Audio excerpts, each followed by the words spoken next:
What's up, guys? Welcome back to Country Bunkers Trains. Hope all is well and you've been doing good. We've got a fun one lined up today. As you can see, we got ourselves a new Halloween train. How cool is this? You guys know me, I'm a huge Halloween nerd, so this is right up my alley. Let's start out with the rolling stock. These are all MTH Railking semi-scale cars. I have to admit, these aren't brand new. I actually picked these up last year.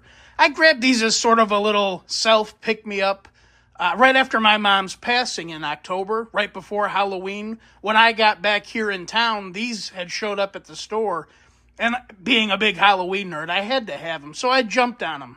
I don't think we ever got a chance to see them here on the channel. I enjoyed them for that month or so, but soon after the holiday, I packed them up and stored them under the layout, and there they've been sitting up until recently. I have to say, what really drew me to these cars and started forming this train was MTH's newly released boxcars with the orange LED lighting, similar to what they do with the Christmas boxcars. I had never seen them do that before, and yeah, I was all over it. These things are so damn cool.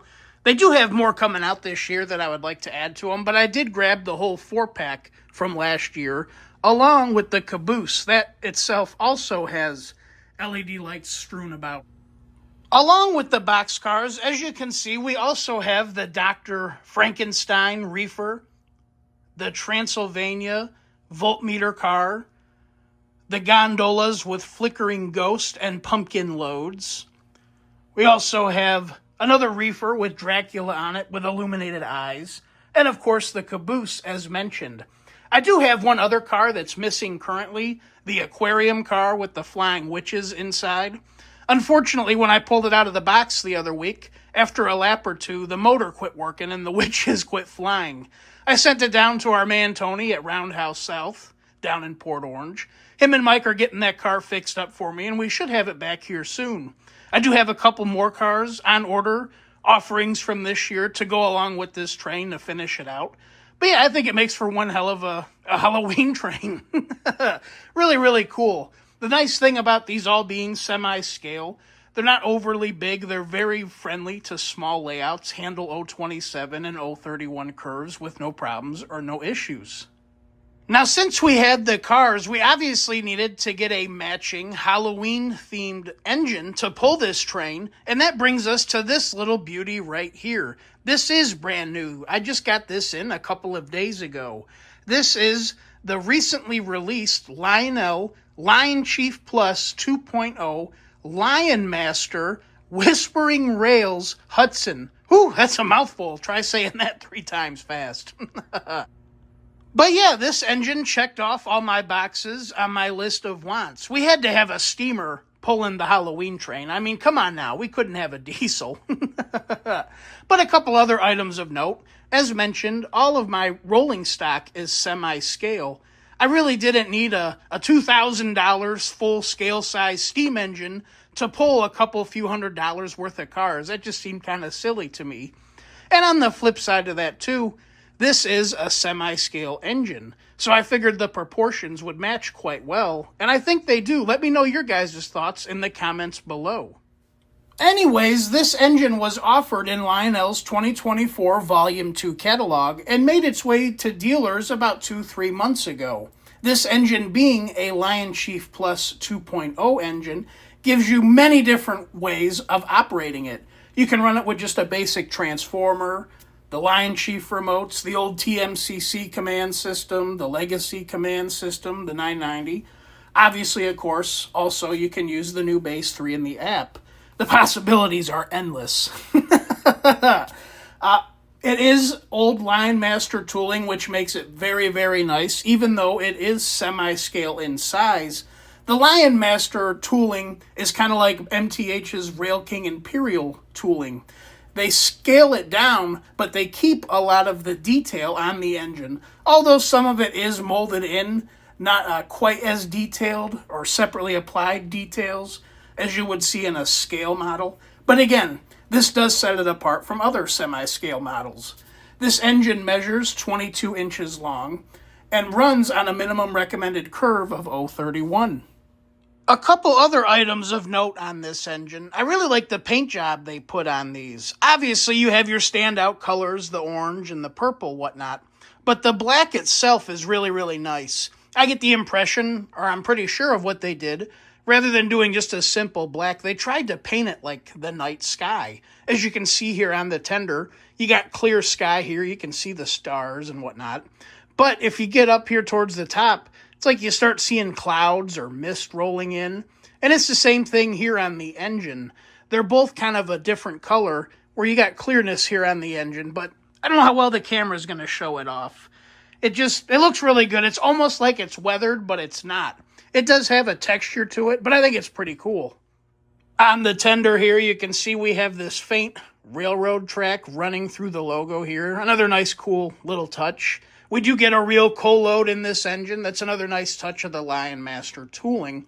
But I gotta say, the most impressive part of this engine to me is the sound system they put in this thing. This thing has a ton, and I mean a ton, of different sound effects and sayings. I've been running it for a few days, and I'm still hearing a new one here and there while I'm running it. Now, I know this isn't everybody's cup of tea, but for this type of engine, it really is a standout feature in my opinion. I gotta give a big shout out to both Dave and the Lionel store up in the Concord Mills Mall. The other week, I reached out to Dave trying to track one of these down. Luckily, they had a couple in stock, and he was willing to sell me one and gave me a damn good price. Sent it out the following week, and here it is, and I'm absolutely loving it. A big thank you, Dave, as well as Lionel. I'm thoroughly enjoying it. Luckily, knock on wood, no issues out of this one. But yeah, it really is one hell of a cool engine. What do you guys say we get this thing fired up and take it for a spin?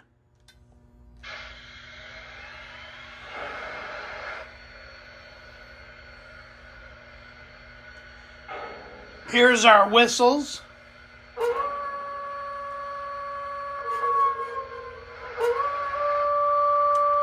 Obviously, that one's my favorite. The others are pretty standard, different pitched Hudson whistles.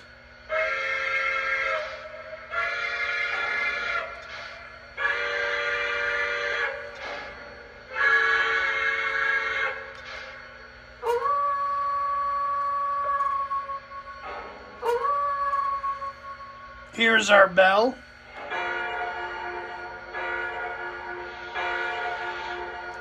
I won't make you listen to the other bells.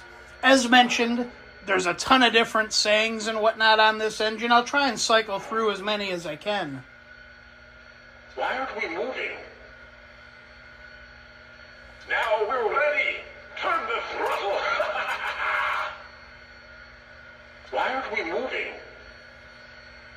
Now we're ready. Turn the throttle. Obviously, some like to stick.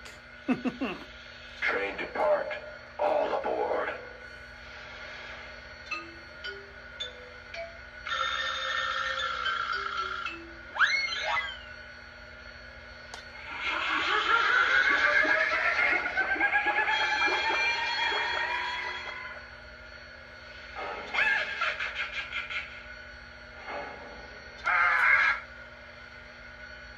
Get on board. Get on board. Why aren't we moving?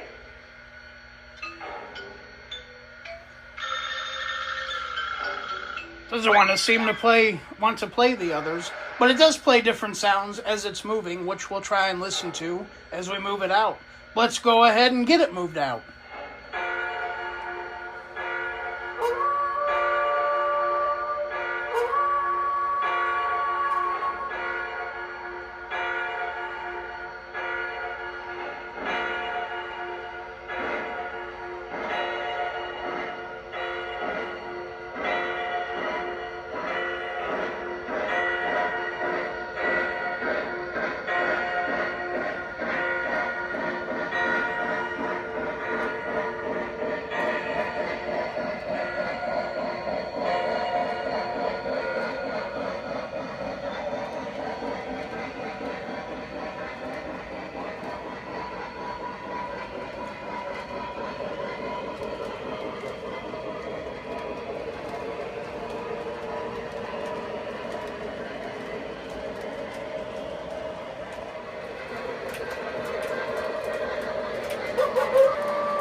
Happy Halloween from Lionel Trains.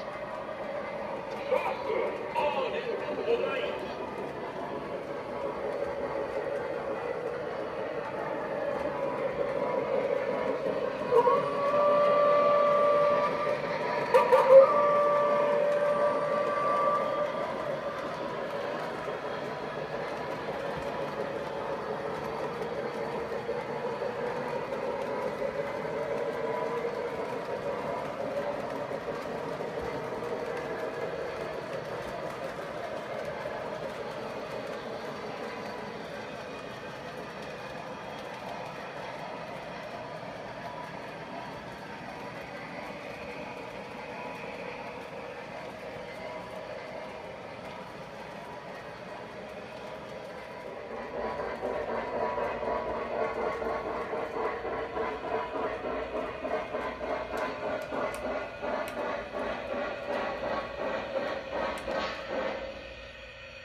Arrived at last. Happy Halloween.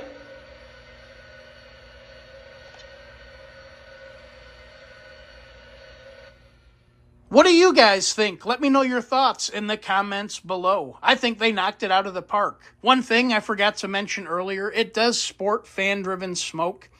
Obviously, I just wasn't running it. I don't have much luck with Lionel smoke units, so I haven't been running them a whole lot as of late. But yeah, it's there if you want to.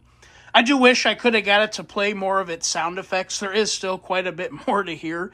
It just gets stuck up on the same couple, it seems, every once in a while. Like everything, once you put a camera on it, nothing wants to work right. But anyways, guys, I do hope you enjoyed this video and got a kick out of this new Lionel Halloween Hudson. As always, until next time, my name is Zach, and this is Country Bunkers Trains. Y'all take care. I'll see you the next go-around.